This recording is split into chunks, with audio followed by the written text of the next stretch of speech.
नमस्कार दोस्तों, कैसे हैं आप सभी? आशा करता हूँ आप सभी स्वस्थ होंगे, मस्त होंगे, खुश होंगे। दोस्तों, जैसा कि हम भारतीय संविधान के मौलिक अधिकारों को पढ़ रहे हैं। इसके अंतर्गत हमने पार्ट वन के अंतर्गत हमने भारतीय संविधान की मौलिक अधिकारों की अवधारणा को समझ लिया है। और दूसरे पार्ट में हमने भारतीय संविधान के मौलिक अधिकारों के अंतर्गत अनुच्छेद 14 और 15 को समझा या उसको विस्तृत से पढ़ा था। आज की इस क्लास में हम अनुच्छेद 16, 17 और 18 को, जो कि समानता के अधिकार के अंतर्गत आते हैं, विस्तार से समझेंगे, पढ़ेंगे। दोस्तों, जैसे कि पिछली क्लास में हमने अनुच्छेद 15 की बात की। अनुच्छेद 15 जो है एक तरह से 5 आधारों पर जो है विभेद को जो है प्रतिषेधित करता है, जिसमें हमने जाति, धर्म, मूलवंश, जन्म स्थान एवं लिंग के आधार पर भेदभाव नहीं किया जाएगा राज्य के द्वारा। दोस्तों, यहाँ ध्यान देने वाली बात थी, यहाँ हमने इस बात पर एक तरह से चर्चा की थी कि यहाँ पर एक शब्द इस्तेमाल किया गया है, जो कि लिखा गया है कि केवल इन 5 आधारों पर। अर्थात ये कि इन 5 आधारों के अलावा अगर कोई बात ऐसी होगी जिसमें राज्य किन्हीं अन्य समुदायों को, किन्हीं अन्य लोगों को अगर उनका कल्याण करना चाह रहा हो या उनके हित साधने के प्रयास के संदर्भ में वह अन्य किसी वर्ग के साथ में भेद अगर करना चाहे, या है ना, भेदभाव अगर करना चाहे तो वो कर सकता है, लेकिन इन 5 आधारों के आधार पर जो है वो भेदभाव नहीं कर सकेगा। तो वो केवल शब्द के अर्थ को हमने उस अर्थों में समझा था। हमने उसके कुछ सब क्लोज आर्टिकल्स जो हैं 15, 1, 2, 3, 4 और 5 जो है एक तरह से पढ़े थे। उसी क्रम में हमने 15, 6 जो है एक तरह से सब क्लोज आर्टिकल 6 जो है 15 का, वो नहीं पढ़ा था। जैसा कि आप सभी जानते हैं कि अभी कुछ वर्ष पहले जो है उसमें संशोधन हुआ और आर्थिक रूप से दुर्बल वर्ग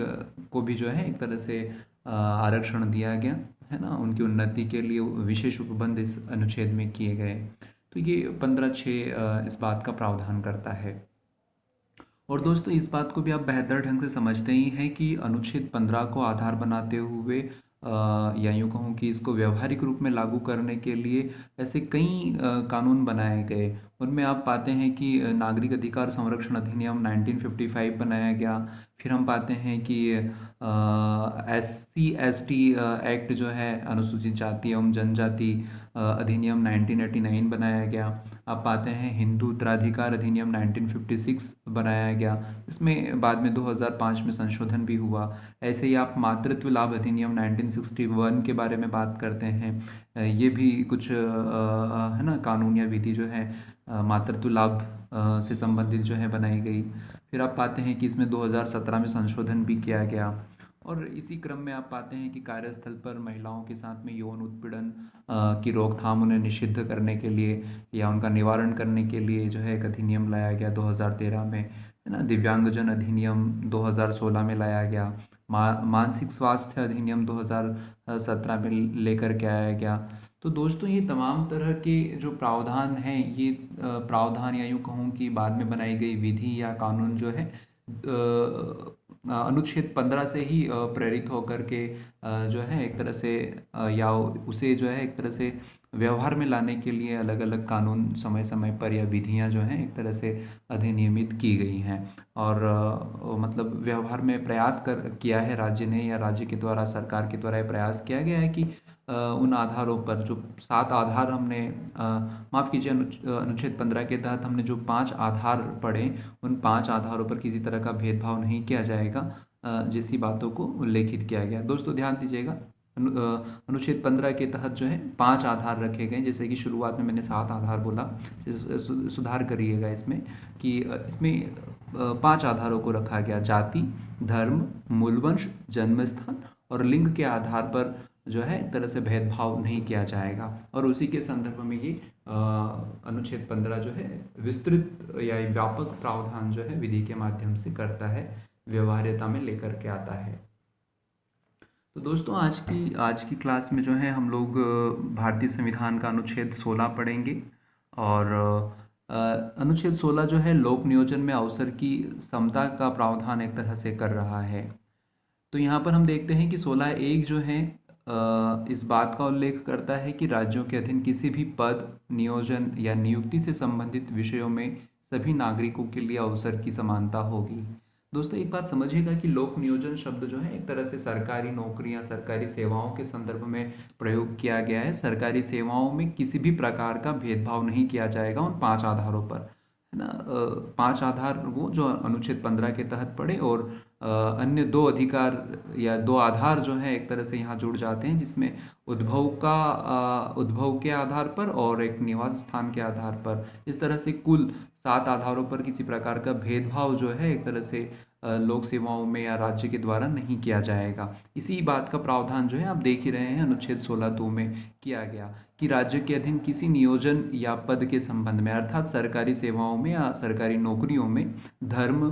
केवल शब्द भी ध्यान दीजिएगा दोस्तों, यहाँ लिखा हुआ है केवल, केवल धर्म, मूलवंश, जाति, लिंग, जन्म स्थान, निवास स्थान, है ना, या इनमें से किसी के आधार पर न तो कोई नागरिक अपात्र होगा, न उससे विभेद किया जाएगा। अर्थात राज्य जो है किसी को धर्म के आधार पर, मूलवंश के आधार पर, या उसकी जाति के आधार पर, है ना, या महिला पुरुष लिंग के आधार पर, या उसके उद्भव के आधार पर कि वो कहाँ कहाँ पैदा हुआ है, कहाँ का वो है, जन्म स्थान के आधार पर, या निवासी वो कहाँ का है, किस राज्य का है, इस आधार पर सरकारी नौकरियों में किसी प्रकार का वो भेदभाव नहीं करेगा। कौन? राज्य नहीं करेगा। इस तरह का प्रावधान जो है अनुच्छेद 16 के अंतर्गत, 16(2) के अंतर्गत किया गया।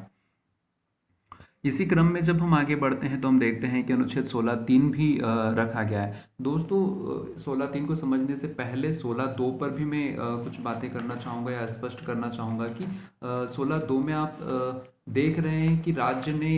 एक शब्द इस्तेमाल किया गया है कि राज्य के अधीन किसी नियोजन या पद के संबंध में केवल, मतलब केवल इन 7 आधारों पर भेदभाव नहीं किया जाएगा का आशय ये है कि क्या अन्य आधारों पर भेदभाव किया जा सकता है? क्या राज्य कोई ऐसे आधार बना सकता है जिन आधार पर वो भेदभाव कर ले? तो दोस्तों बिल्कुल, इन 7 आधारों को छोड़ कर के अगर कोई अन्य आधार बनता है तो उस आधार पर राज्य जो है भेदभाव कर सकता है। इसको एग्जाम्पल से आप इस तरह से समझ सकते हैं कि राज्य जो है कोई भाषागत भेदभाव कर सकता है, कोई बौद्धिक भेदभाव कर सकता है, या कोई शारीरिक भेदभाव कर सकता है। आप पाते भी हैं कि सरकारी नौकरियों में या लोक नियोजन में आप पाते हैं कि कोई राज्य विशेष अपने यहाँ की भर्ती परीक्षाओं में भाषा की बाध्यता रखता है। एग्जाम्पल के तौर पर आप समझ सकते हैं कि मान लीजिए गुजरात या तमिलनाडु या पंजाब या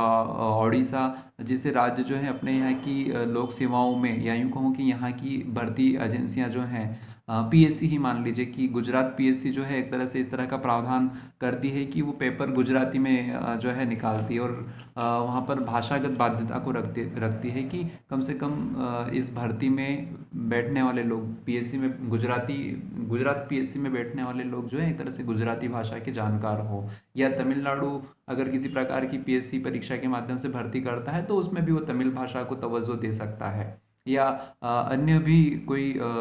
राज्य जो है वो अपनी भाषागत भेदभाव को, या यूँ कहूँ कि भाषा को प्राथमिकता दे सकता है और उस आधार पर वो है ना विषमता रख सकता है। मतलब उन 7 आधारों में भाषा किसी प्रकार का भाषा के आधार पर किसी प्रकार का भेदभाव अगर राज्य के द्वारा किया जा रहा है तो वो भेदभाव नहीं माना जाएगा। ऐसे ही आप बौद्धिक स्तर पर मान सकते हैं कि किन्हीं नौकरियों में शैक्षणिक योग्यताओं की आवश्यकता होती है ना, उस बौद्धिक क्षमता का स्तर रखने वाले लोगों की आवश्यकता होती है, उस आधार पर भी वो भेदभाव कर सकता है। इसी तरह से आप शारीरिक क्षमता के आधार पर भी भेदभाव किया जा सकता है, जैसे कि हम देखते ही हैं कि पुलिस भर्ती हुई या कोई आर्मी भर्ती हुई हुई तो उसमें शारीरिक दक्षता को जो है एक तरह से प्राथमिकता दी जाती है। उसमें हम पाते हैं कि फिजिकली जो है एक तरह से हैंडीकैप्ड है या दिव्यांगजन जो है वो उस शारीरिक दक्षता को पूरा नहीं कर पाते हैं, इसलिए उनके साथ में इस तरह का भेद किया जा सकता है या विषमता रखी जा सकती है। तो दोस्तों यहाँ पर इस शब्द को, जो केवल शब्द इस्तेमाल किया गया है अनुच्छेद 16(2) के तहत कि राज्य के अधीन किसी नियोजन या पद के संबंध में केवल, तो मतलब ये कि केवल इन 7 आधारों पर भेदभाव नहीं किया जाएगा, अन्य आधारों पर भेदभाव किया जा सकता है। मतलब राज्य जो है भाषा या शारीरिक या बौद्धिक क्षमताओं को तरजीह, वरीयता या है ना प्राथमिकता दे सकता है। इसी क्रम में हम अनुच्छेद 16(3) की बात करें। 16(3) में प्रावधान किया गया है कि संसद ऐसी विधि का निर्माण कर सकेगी जिससे राज्य की सेवाओं में उसके निवासियों को प्राथमिकता दी जाएगी। दोस्तों यही जो हमने पिछले 2 आर्टिकल में जो मैंने बात की वही बात एक तरह से यहाँ पर आती है। और 16(3) जो है इन्हीं बौद्धिक आधारों पर या यूँ कहूँ कि शारीरिक आधार पर या भाषाई आधार पर भेद कर सकता है और वो अपने यहाँ के निवासियों को जो है एक तरह से सरकारी नौकरियों में या लोक सेवाओं में प्राथमिकता दे सकता है। लेकिन यहाँ बात ध्यान देने वाली है कि इस तरह की विधि बनाने का अधिकार जो है वो एक तरह से संसद को होगा। संसद इस तरह की विधि का निर्माण करेगी और राज्य जो है इस तरह की सेवाओं में अपने यहाँ के निवासियों को प्राथमिकता दे सकते हैं। और जैसा कि आप पाते भी हैं कि विभिन्न प्रतियोगी परीक्षाओं में या भर्तियों में आप पाते हैं कि अलग अलग राज्यों में जो है अन्य राज्यों के अभ्यर्थियों के लिए जो है कोटा फिक्स किया जाता है। जैसे मध्य प्रदेश में कोई भर्ती निकल रही है तो मान लीजिए कि अन्य राज्यों के लिए 5% या 10% का कोटा फिक्स किया जाए या किया जाता है ना। इसी प्रकार से राजस्थान या उत्तर प्रदेश में निकलने वाली भर्ती परीक्षाओं में वहाँ की सरकार जो है हम लोगों के लिए या मध्य प्रदेश के निवासियों के लिए या देश के अन्य राज्यों के निवासियों के लिए हो सकता है कोई कोटा फिक्स कर दें कि 90% जो है वो राज्य के ही है ना, उत्तर प्रदेश विशेष या राजस्थान विशेष के निवासियों को ही प्राथमिकता देगी, बाकी 10% अन्य राज्यों से वो जो है उन भर्तियों में जो है लोगों को एक तरह से रिक्रूट करेगी या भर्ती करेगी। तो इस तरह का प्रावधान 16(3) के तहत जो है राज्य सरकार कर सकता है या करने का अधिकार उसे एक तरह से मिलता है। इसी क्रम में जब हम किन्हीं पिछड़े वर्गों को राज्य सेवाओं में आरक्षण का प्रावधान कर सकता है यदि राज्य की दृष्टि से इन वर्गों का सेवाओं में पर्याप्त प्रतिनिधित्व न हो। दोस्तों ध्यान देने वाली बात है कि जैसा कि हमने पिछली क्लास में आर्टिकल 15 सब क्लॉज आर्टिकल 4 को जैसे पढ़ा कि अनुच्छेद 15(4) जो है वो इस बात का प्रावधान करता है कि सामाजिक और शैक्षणिक रूप से पिछड़े हुए वर्गों के लिए जो है एक तरह से राजनीतिक या शैक्षणिक है ना संस्थाओं में वो आरक्षण का प्रावधान करने का आधार बना। उसी तरह से अनुच्छेद 16(4) जो है लोक नियोजन में या यूँ कहूँ कि सरकारी सेवाओं में आरक्षण का आधार बनता है कि पिछड़े वर्गों के लिए राज्य जो है सरकारी भर्तियों में या सेवाओं में जो है एक तरह से इन पिछड़े वर्गों के लिए क्या कर सकता है, सीटों का आरक्षण कर सकता है।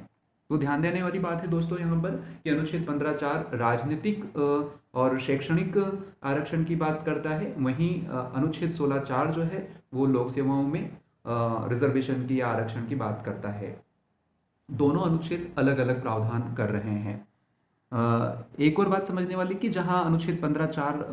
एक तरह से प्रति 10 वर्ष में संशोधन करके 10 वर्ष के लिए बढ़ाया जा रहा है, अभी तक जैसा कि बढ़ाया जाता रहा है, वैसे ही या वहीं अनुच्छेद 16(4) की अगर हम बात करें तो ये इस तरह से बढ़ाया जाने वाला आरक्षण नहीं है। ये एक तरह से स्थायी आरक्षण कि जब तक हम पिछड़े वर्गों को मुख्य धारा में लेकर के ना आ पाएंगे तब तक जो है उन्हें इस तरह का आरक्षण मिलता रहेगा। अर्थात कहने का मतलब यही है कि इस आरक्षण को जो है एक तरह से 10 वर्ष के लिए प्रावधानित नहीं किया गया है। इसी क्रम में जब हम आगे बढ़ते हैं तो एक बहुत ही महत्वपूर्ण प्रश्न आपके दिमाग में यह आता है कि पिछड़ा कौन है? क्या पिछड़े होने की कोई परिभाषा है क्या? क्या एससी और एसटी के ही लोग जो हैं वो एक तरह से पिछड़े हुए हैं या ओबीसी जिसको हम आज बोल दे रहे हैं है ना, अन्य पिछड़ा वर्ग जिसे हम बोल दे रहे हैं, क्या वही लोग पिछड़े हुए हैं? इसका आधार क्या है ना, सामाजिक और शैक्षणिक रूप से पिछड़े हुए आप कह देते हैं कि इस आधार पर जो पिछड़े हैं वो पिछड़ेपन की श्रेणी में आएंगे। क्या सामान्य वर्ग में इस तरह के लोग नहीं हो सकते हैं जो जो पिछड़े हुए हों? क्योंकि हम इस बात को भी सुनते हैं, इस बात का भी जिक्र होता है कि जो वर्णों की हम बात करते हैं उन वर्णों में कई एक तरह से जातियां और उपजातियां हैं और उन जातियों और उपजातियों में सामान्य वर्ग का व्यक्ति भी जो है एक तरह से पिछड़ा हो सकता है। तो क्या इस तरह की कोई परिभाषा एक तरह से कहीं लिखी हुई है कि पिछड़ा हम किसे मान लेंगे, पिछड़ेपन की श्रेणी में हम किसे लेंगे? तो दोस्तों ध्यान दीजिएगा कि यही प्रश्न एक तरह से सरकार के भी समक्ष आता है और वो एक तरह से इस बात में एक तरह से है ना, एक तरह से लग जाती है कि वो पिछड़ों को एक तरह से क्या करें, ढूंढें कि पिछड़े हम किन्हें मान लें, है ना। तो यहाँ ध्यान दीजिएगा दोस्तों कि संविधान में पिछड़ेपन की कोई परिभाषा या पिछड़े वर्गों की कोई परिभाषा नहीं है, बस केवल इसका आधार सामाजिक एवं शैक्षणिक रूप में देखा जाता है कि जो सामाजिक और शैक्षणिक रूप से पिछड़े हुए हैं वो पिछड़े माने जाएंगे। और इसकी जब तह में जाते हैं कि सामाजिक और शैक्षणिक रूप में भी आपने पिछड़ा क्यों मान लिया किसी को? तो उसमें आप जब इतिहास की गर्त में जब जाएँगे, गोता मारेंगे, तो आप पाएँगे कि हमारे यहाँ की सामाजिक व्यवस्थाएँ ही कुछ इस तरह की रही हैं सदियों से कि कुछ जाति विशेष के लोगों को या कुछ वर्गों को हमने जो है समाज में एक तरह से निम्न पायदान पर रखा, निम्न वर्ग की श्रेणी में रखा और उन्हें शिक्षा या और अन्य मूलभूत अधिकारों से वंचित रखा है। जिससे उनका एक तरह से यूँ कहूँ कि जैविक विकास भी और सामाजिक और शैक्षणिक विकास भी जो है एक तरह से प्रभावित हुआ है और वो कुछ मुट्ठी भर लोगों की तुलना में जो है एक तरह से अन्य अधिकारों से वंचित रहें और इस कारण से जो है वो एक तरह से आरक्षण या रिजर्वेशन जैसी चीज़ों के एक तरह से हितग्राही बनते हैं। ये उनका कहीं न कहीं अधिकार है कि राज्य भी उनके इस अधिकार को एक तरह से है ना मुख्य धारा में लाने के लिए एक तरह से प्रयास करे या सहयोग करे। तो पिछड़ेपन की परिभाषा कहीं भी इस तरह से लिखी हुई नहीं है, लेकिन जब सरकार के समक्ष इस तरह का जटिल प्रश्न आता है कि भारत इतनी विविधताओं वाला देश है जिसमें बहुत सारे धर्म जो हैं वो अस्तित्व में हैं, बहुत सारी जातियाँ, बहुत सारी उपजातियाँ, बहुत सारे संप्रदाय हैं और उनकी अपनी अपनी भाषाएं हैं, रीति रिवाज हैं और बहुत सारी इस तरह की मिथक परंपराएं भी हैं जिसमें समाज सदियों से एक तरह से जकड़ा रहा और वो सामाजिक और शैक्षणिक रूप से पिछड़ा रहा। उसमें आप वर्ण व्यवस्था को जो है एक तरह से प्रमुख कारण मान सकते हैं कि बाद में जाकर के मतलब उत्तर वैदिक काल में है ना जाकर के यही वर्ण व्यवस्था जो है कर्म आधारित बन जाती है और जो व्यक्ति जिस समाज में या जिस जाति में पैदा होता है वो उसी का हो जाता है ना। भारतीय समाज जो है इतिहास में इस तरह का कोई प्रावधान नहीं करता है कि वो अपनी शिक्षा या योग्यता के बल पर है ना किसी उच्च वर्ग की जाति में जो है प्रमोशन पा जाए। तो बाकी की बहुत सारी चीज़ें इस तरह की हैं जो आप बात समझ पा रहे होंगे कि बहुत सारी इस तरह की परंपराएं रहीं जिसमें हमने कुछ जाति विशेष के लोगों को जो है एक तरह से लंबे समय तक अधिकारों से जो है वंचित रखा है ना शिक्षा से वंचित रखा है। तो एक एक व्यक्ति का इस तरह से सरकार के द्वारा चयन किया जाना है कि ये पिछड़ा हुआ है, ये पिछड़ेपन की श्रेणी में नहीं आता है, बहुत जटिल था। सरकार ने पाया अपने सर्वे में कि जाति विशेष के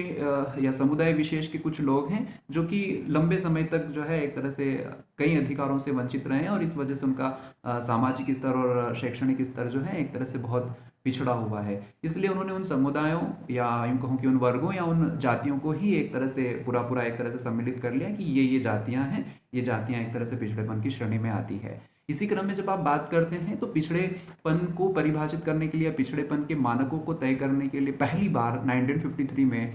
10 सदस्यीय जो है काका कालेकर आयोग की स्थापना की जाती है और ये आयोग एक तरह से अपनी है ना मतलब पिछड़े वर्गों की पहचान के लिए कुछ मानक रखते हैं या रखता है। उसमें आप पाते हैं कि 3 प्रमुख आधार जो हैं इस आयोग के द्वारा रखे गए, जिसमें पहली ही बात ये रखी जा रही है कि परंपरागत रूप से परंपरागत जातीय श्रेणीगत विभाजन में निम्न सामाजिक स्थिति में रहने वाले लोग वे पिछड़े माने जाएंगे। अब यहाँ पर ध्यान देने वाली बात है कि परंपरागत जातीय श्रेणीगत विभाजन का आशय यहाँ पर क्या है। इस बात को हमें समझना पड़ेगा कि ये वही परंपरा की बात कर रहे हैं जो है ना हम जैसे इतिहास जब पढ़ते हैं तो हम ये पाते हैं कि हमारे यहाँ पर अलग अलग कालों में अलग अलग जो है एक तरह से परंपराओं का या रीति रिवाजों का प्रादुर्भाव हुआ और उसी क्रम में आप पाते हैं कि ऋग्वैदिक काल जो था ऋग्वैदिक काल में आप ये देख रहे थे कि जातीय या यूँ कहूँ कि श्रेणीगत विभाजन जो था वो एक तरह से कर्म आधारित था कि जो जिस स्तर का काम करेगा वो उस श्रेणी में माना जाएगा। अर्थात ये कि जो बौद्धिक कार्य कर रहा है उसे ब्राह्मण मान लिया गया, जो है ना युद्ध और है ना शासन जैसी क्रियाकलापों में या प्रशासन में भाग ले रहा है उसको क्षत्रिय कह दिया गया और इसी तरह से व्यापार वाणिज्य में संलग्न लोगों को जो है एक तरह से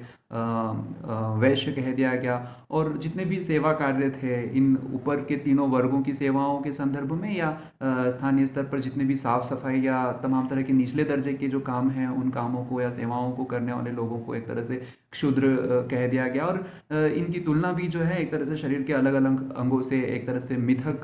कहानियों या परंपराओं या ग्रंथों में हमें पढ़ने देखने को मिलती ही है। जैसे कि आप देखते ही हैं कि ब्राह्मण जो है ना, ब्रह्मा के मुख से निकला हुआ है, भुजाओं से क्षत्रिय, उदर से वैश्य, और शूद्र जो है एक तरह से पैरों से निकला, और इन्हीं आधारों पर उनको जो है एक तरह से काम बांट दिया गया। इस तरह की व्यवस्था को हम देखते हैं। और कालांतर में है ना, जैसे जैसे हम उत्तर वैदिक काल की ओर आते हैं और पढ़ते हैं तो पाते हैं कि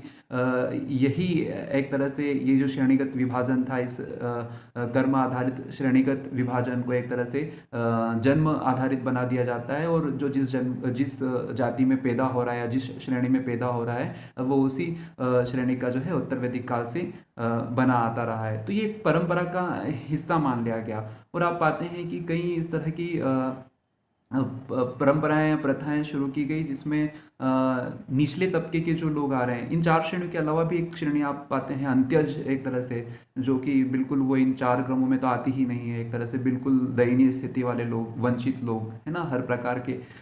अधिकारों से वंचित लोगों को उस श्रेणी में रखा गया, जिसे एक तरह से शिक्षा, है ना, और समाज समाज जैसी कोई संकल्पना जो थी उसमें रखा ही नहीं गया, वो बिल्कुल वंचित कर दिया गया। तो इस तरह का श्रेणीगत विभाजन था, और उसमें बहुत सारी विषमताओं ने जन्म लिया, असमानताओं ने जन्म लिया, और आप पाते हैं कि धीरे धीरे ये परंपराएं जो हैं एक तरह से बहुत ही ज़्यादा जटिल और प्रगाढ़ होते चली गई, और वो लोगों की एक तरह से नियति ही बन गई। और आप उस परंपरागत जाति श्रेणीगत विभाजन में पाते हैं कि बहुत सारी जातियां, उपजातियां या वर्ग विशेष के लोग जो हैं निम्न सामाजिक स्थिति में रह रहे थे, उन लोगों को जो है एक तरह से पिछड़ा मान लिया गया।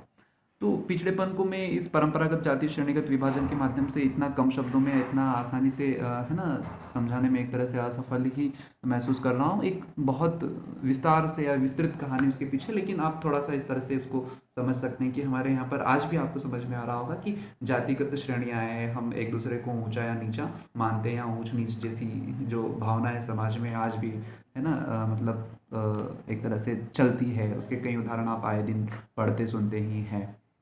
दूसरी बात जब हम करते हैं, जिनका प्रतिनिधित्व सरकारी सेवाओं में कम हो, पिछड़ा उन्हें भी मान लिया गया। जो जिनका सरकारी नौकरियों में, है ना, प्रतिनिधित्व कम हो, मतलब उनकी जनसंख्या या उनकी आबादी के अनुपात में लोक सेवाओं में उनका प्रतिशत कम हो, उन्हें भी पिछड़ा मान लिया गया। तीसरा आधार यहाँ पर रखा गया कि जिनका प्रतिनिधित्व व्यापार, वाणिज्य और उद्योग में भी अपर्याप्त हो। ये तीन आधार जो है एक तरह से काका कालेलकर जो 10 सदस्यीय आयोग था, इस आयोग ने जो है अपनी रिपोर्ट में इन मानकों को रखा था कि हम पिछड़ा इन्हें माने, इन आधारों पर माने। चूंकि कोई एक या दो पंक्ति की कोई परिभाषा इस तरह से गढ़ देना बहुत मुश्किल था इस विविधतापूर्ण देश में, जहाँ पर 2 या 2.5 किलोमीटर की जब हम बात करते हैं कि, है ना, इतने दायरे में जो है भाषा और रीति रिवाज जो है बदल जाते हैं, परिवर्तित हो जाते हैं ना, है ना। तो इस बात को भी हम समझेंगे। इसी के साथ में आप पाते हैं कि एक आयोग का गठन किया गया 1979 में। ये 5 सदस्यीय आयोग था, और इसने 11 आधार, या यूँ कहूँ कि 11 संकेतक तय किए, मानक तय किए, जिनके आधार पर पिछड़ेपन को जो है एक तरह से परिभाषित किया जाना था। उनमें ऊपर के 3 जो आधार है वो तो सम्मिलित थे ही, इसमें इन्होंने वही एक तरह से शैक्षणिक, सामाजिक और आर्थिक पिछड़ेपन संबंधी जो है मानकों को रखा, और एक तरह से अपनी रिपोर्ट जो है सरकार के समक्ष रखी। इसको हम मंडल आयोग कह रहे हैं, है ना। बिंदेश्वरी प्रसाद मंडल आयोग जो है, बीपी मंडल आयोग एक तरह से गठित किया गया था, और इसने अपनी रिकमेंडेशंस जो है एक तरह से पिछड़ा कौन है के संदर्भ में 11 संकेतकों के आधार पर सरकार के समक्ष रखी। इसके अलावा भारतीय संविधान का अनुच्छेद 340 भी इस बात का प्रावधान करता है कि राष्ट्रपति जो है एक तरह से सामाजिक एवं शैक्षणिक रूप से पिछड़े वर्गों की स्थिति जानने के लिए, अब जैसे कि हम देख ही रहे हैं कि इन आधारों पर जो है एक तरह से पिछड़ा मान लिया गया, जो हमने ऊपर के 2 आयोगों की बात करी। लेकिन भारतीय संविधान का अनुच्छेद 340 भी प्रावधान करता है कि राष्ट्रपति सामाजिक और शैक्षणिक रूप से पिछड़े वर्गों की स्थिति जानने के लिए किसी आयोग का गठन कर सकते हैं, और वो आयोग जो है इन सामाजिक शैक्षणिक रूप से पिछड़े हुए लोगों की स्थिति जानेगा कि इनका विकास किस स्तर तक हो सका है ना। तो वो एक आयोग गठन कर सकता है, और उस आयोग को कई शक्तियां दी हैं। उन शक्तियों में ये बात भी सम्मिलित है कि वो आयोग जो है अपने सर्वे के माध्यम से या अपने कार्यों के माध्यम से देखेगा कि हाँ, ये जाति जो है विकास के क्रम में जो है आगे बढ़ चुकी है, मुख्य धारा में लगभग आ चुकी हैं। उन्हें एक तरह से जो जो आरक्षण जैसे कोटे हैं, उन कोटे से बाहर निकालना, और दूसरी जाति जो पिछड़ी हुई है, जिन्हें मौका नहीं मिला है, उन पिछड़ी जातियों को जो है एक तरह से अलग अलग कैटेगरियों में रखना, जैसे ओबीसी में रखना या एससी में रखना या एसटी में रखना, इस तरह से ये आयोग रिकमेंडेशंस करेगा। तो इसका गठन राष्ट्रपति जो है एक तरह से अनुच्छेद 340 के तहत करते हैं। और आप पाते भी हैं कि 1993 में पिछड़ा वर्ग आयोग का गठन किया गया और इस आयोग के द्वारा जो है एक तरह से पिछड़े वर्ग को जो है एक तरह से श्रेणी में रखा गया, है ना। अन्य अनेकों जातियों को जो है पिछड़ेपन की श्रेणी में रखा गया। जो पहले हो सकता है कहीं एक तरह से सामान्य वर्ग में आ रही हो, उन जातियों को है ना एक तरह से पिछड़ेपन के आधार पर ओबीसी में रख लिया गया, है ना। या हो सकता है ओबीसी में भी कुछ जातियां इस तरह की हो, या कुछ जातियां इस तरह की हो जो पिछड़े वर्ग में आ रही थी, लेकिन उनकी सामाजिक स्थिति या शैक्षणिक स्थिति जो है एक तरह से ओबीसी के से भी एक तरह से निचले स्तर पर है, तो उन्हें हो सकता है एसटी में रख दिया जाए या एससी में रख दिया जाए। इस तरह के प्रावधान आप समय समय पर देखते हैं, अलग अलग राज्यों के संदर्भ में आप पढ़ते भी हैं कि अलग अलग जातियों को अलग अलग कैटेगरी से उठा करके अन्य कैटेगरी में ऊपर या नीचे, मतलब ओबीसी में या शेड्यूल कास्ट में या है ना शेड्यूल ट्राइब्स में एक तरह से रख दिया जाता है, और उनको वे सारे अधिकार है ना एक तरह से उपलब्ध करवाए जाते हैं, वो रियायतें दी जाती है जो उस कैटेगरी में सम्मिलित की गई अन्य जातियों को मिलते हैं। तो आगे हम बात करते हैं इसी आधार में, इसी संदर्भ में आप कुछ चीज़ें और देख रहे हैं जैसे कि स्क्रीन पर, कि सामाजिक और शैक्षणिक रूप से पिछड़े वर्गों की पहचान जो है एक तरह से इसी आधार पर की गई कि मूल रूप से वो पिछड़ी जातियों के लोग ही एक तरह से पिछड़े हैं और उन्हें अदर बैकवर्ड क्लास की श्रेणी में रख लिया गया।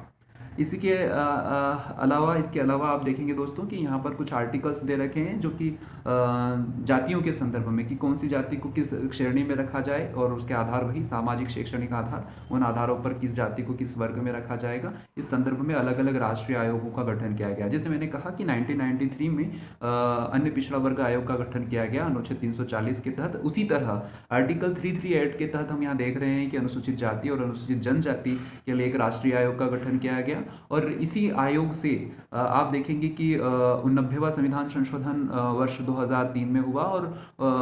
अनुसूचित जनजाति आयोग का जो है राष्ट्रीय अनुसूचित जनजाति आयोग का गठन अलग से किया गया। अर्थात ये कि सरकार ने ये पाया कि अनुसूचित जाति और अनुसूचित जनजाति दोनों के मुद्दे या दोनों की समस्याएं अलग अलग हैं, इसलिए अनुसूचित जनजाति को 2003 में 89वें अमेंडमेंट के थ्रू क्या कर दिया गया, 338 से निकाल करके 338A में रखा गया। इसी तरह से आप देखते हैं कि अनुच्छेद 330 यहाँ पर एससी और एसटी के लिए लोकसभा में आरक्षण का प्रावधान करता है, वहीं 332 जो है विधानसभाओं में आरक्षण का प्रावधान करता है। ये वही आरक्षण है जो प्रति 10 वर्ष में सरकार के द्वारा अमेंडमेंट करके 10 वर्ष के लिए बढ़ाया जा रहा है। जैसा कि आपने पिछली बार वर्ष 2020 में इसे पाया कि इसे अगले 10 वर्ष के लिए बढ़ा दिया गया, कि 2030 तक ये चलेगा।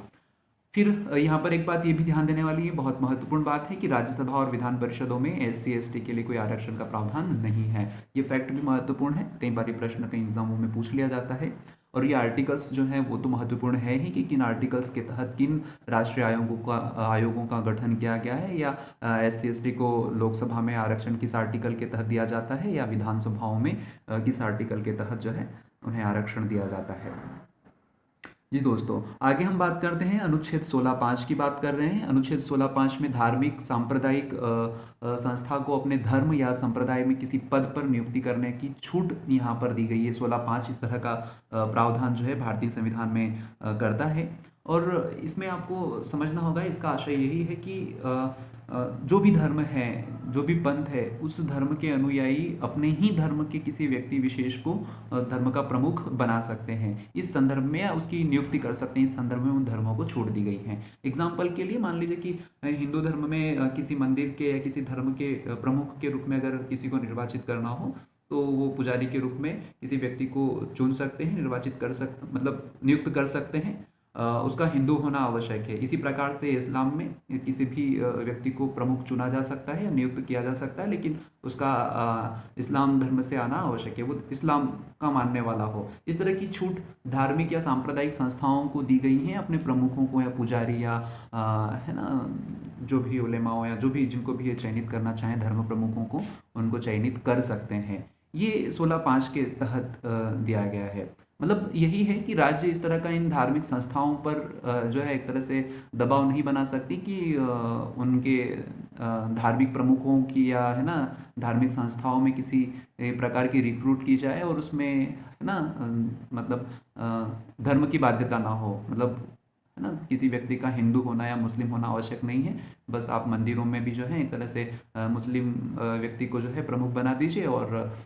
मस्जिदों में या है ना इस्लाम धर्म में किसी हिंदू व्यक्ति को धर्म का प्रमुख बना दीजिए। इस तरह की बाध्यता या इस तरह का दबाव राज्य नहीं बनाएगा। इस संदर्भ में अनुच्छेद 16(5) जो है एक तरह से प्रावधान करता है। दोस्तों आशा करता हूँ कि मैं ये बात आप तक पहुँचा पा रहा हूँ। अनुच्छेद 16(6) की हम बात करते हैं। अनुच्छेद 16(6) वैसा ही है जैसे हमने अनुच्छेद 15(6) की बात की। आर्थिक रूप से पिछड़े वर्ग को आरक्षण का प्रावधान एक तरह से ये अनुच्छेद करता है। दोस्तों ध्यान देने वाली बात है कि जहां हमने अनुच्छेद 15 की बात की थी, जहां पर 5 आधार रखे थे, है ना, अब अमेंडमेंट के बाद में वहां पर 6 आधार हो गए कि आर्थिक रूप से भी एक तरह से है ना भेदभाव नहीं किया जाएगा इस अमेंडमेंट के बाद में 15(5) की अगर मैं बात करूं। उसी प्रकार से 16(6) की जब हम बात कर रहे हैं और अनुच्छेद 16 में जहां 7 आधार हैं कि राज्य केवल इन 7 आधारों पर भेदभाव नहीं करेगा, और उन 7 आधारों में हमने जैसा कि देखा कि 5 आधार तो वही हैं जो अनुच्छेद 15 में उल्लेखित थे, और उनके अलावा जो 2 अनुच्छेद और 2 आधार और जो अनुच्छेद 16 में जोड़ दिए गए, उनमें हम बात करते हैं निवास स्थान की और उद्भव की। इस तरह से अनुच्छेद 16 में हम 7 आधारों की बात करते हैं कि राज्य केवल इन 7 आधारों पर भेदभाव नहीं करेगा। इस अमेंडमेंट के बाद में जो शायद 2018 या 19 में कहीं हुआ है, इसे एक बार चेक करना पड़ेगा कि इन आधारों पर जो 7 आधार थे उन्हीं आधारों में आर्थिक रूप से पिछड़े वर्ग को भी रिजर्वेशन का प्रावधान एक तरह से किया गया, अर्थात आर्थिक रूप से भी राज्य जो है किसी के साथ में भेदभाव नहीं करेगा, जिसकी बात अब सम्मिलित हो जाती है। तो दोस्तों इस बात को ध्यान रखना है कि मूल अनुच्छेद 16 जो है वो 7 आधारों पर भेदभाव नहीं करता है और अनुच्छेद 15 जो है 5 आधारों पर भेदभाव नहीं करता है। इस तरह की बातों का उल्लेख या प्रावधान जो है भारतीय संविधान करता है। मैं आशा करता हूँ कि इस तरह की बातें जो है या यूँ कहूँ कि इस तरह के प्रावधान आपकी समझ तक पहुँच पा रहे होंगे।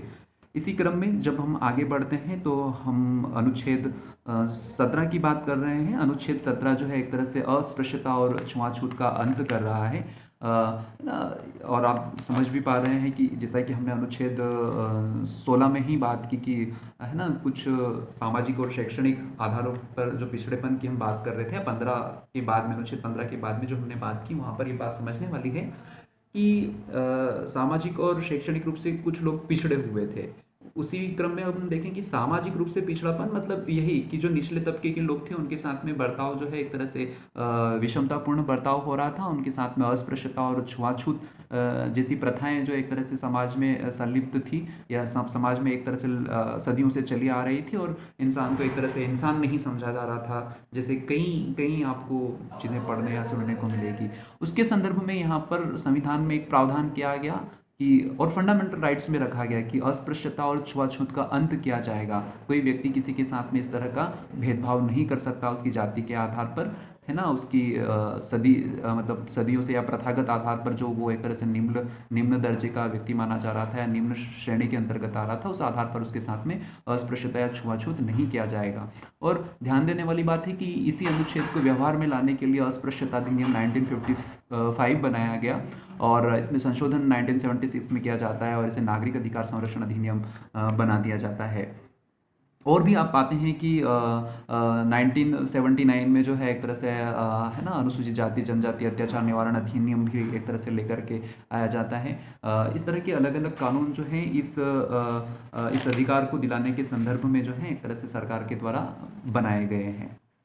इसी क्रम में जब हम आगे बढ़ते हैं और अनुच्छेद 18 की बात करते हैं तो यहाँ पर उपाधियों का अंत किया गया है, प्रीविपर्स को समाप्त किया गया है। जैसा कि आप देख ही पा रहे हैं, नीचे लिखा हुआ है कि राजराजेश्वर, महाधिराज, महाराज, केसर हिंद, नाइटहुड आदि। जैसे कि दोस्तों आप हिस्ट्री वाले पोर्शन को आपने पढ़ा होगा तो आपने पाया होगा कि ब्रिटिश काल में भी हम देखते हैं कि कई रियासतें है ना, या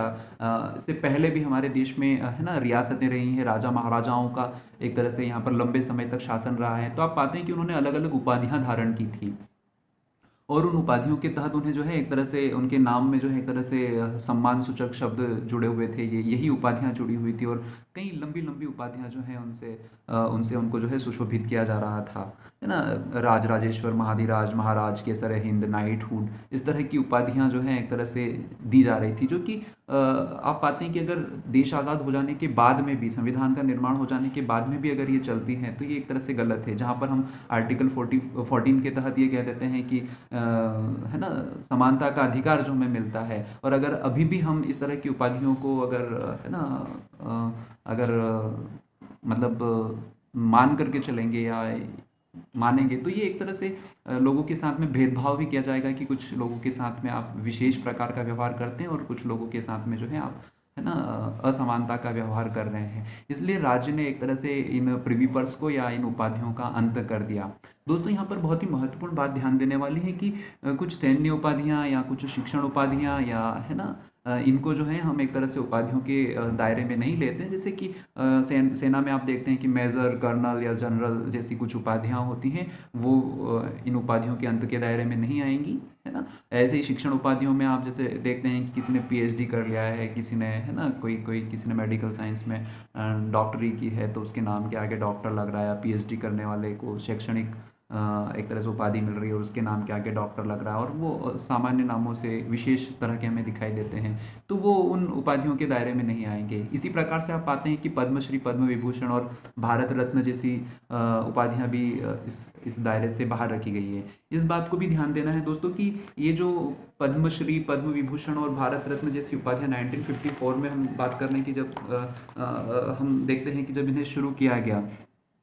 तो कई लोगों ने जो है एक तरह से इसका विरोध किया कि ये हमारे देश की संविधान की जो प्रस्तावना है, उद्देशिका जो है, उसमें जो वर्णित प्रतिष्ठा और समानता का जो अधिकार है उसके विरुद्ध प्रतीत होती है कि आप किसी को पद्मश्री,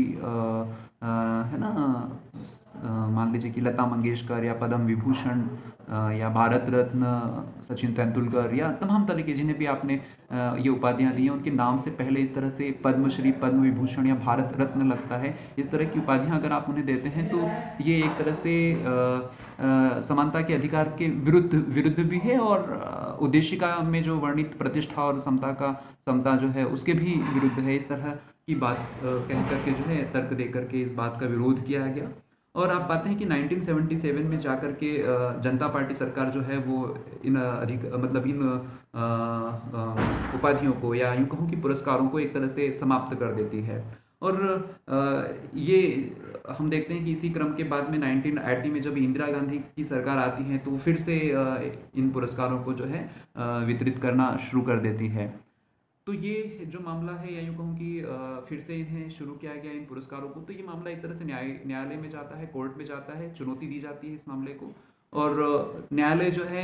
पद्मश्री, पद्म विभूषण और भारत रत्न को जो है एक तरह से सही ठहराता है, और वो उपाधि और पुरस्कार में अंतर बताता है कि पुरस्कार और उपाधि में अंतर है। पद्मश्री, पद्म विभूषण, भारत रत्न जो है एक तरह से उपाधि नहीं है, ये पुरस्कार है, और इसको एक तरह से छूट दी जाती है। और हम पाते हैं कि अभी तक जो है एक तरह से पद्मश्री, पद्म विभूषण और भारत रत्न जैसी उपाधियां, मतलब इस तरह के पुरस्कार जो हैं अलग अलग क्षेत्रों में कार्य करने वाले लोगों को दिए जाते हैं। तो दोस्तों, ये एक तरह का हम पा रहे हैं कि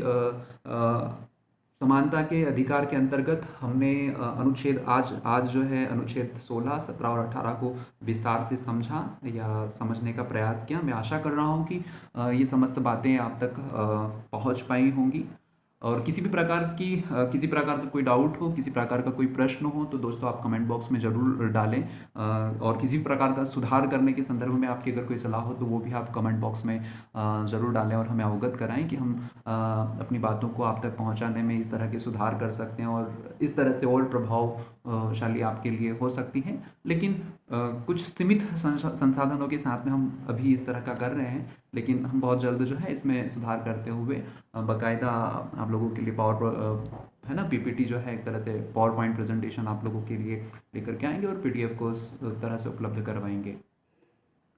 तो दोस्तों, बहुत बहुत धन्यवाद, आपने इतनी धैर्यता से इतनी देर हमें सुना।